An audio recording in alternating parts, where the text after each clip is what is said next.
কাজকর্ম সেরে এই ঘরে অনেকক্ষণ ধরে বসে আছি, ফোনটা নিয়েই ব্যস্ত ছিলাম।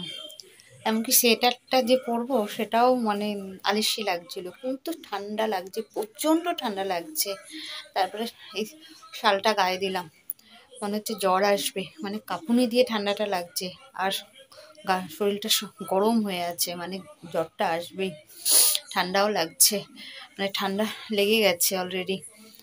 তো বসে থাকলে হবে না, আমাকে এখন একটু বেরোতে হবে।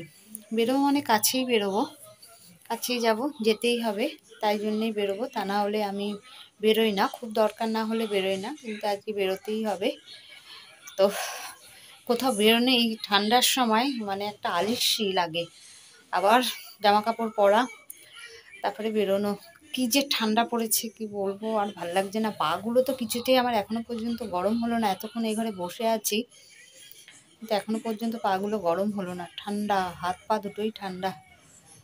মনে হচ্ছে কি শুয়ে পড়ি, ঘুমটাও আসছে কিন্তু শুলে হবে না, আমাকে তো বেরোতেই হবে এখন।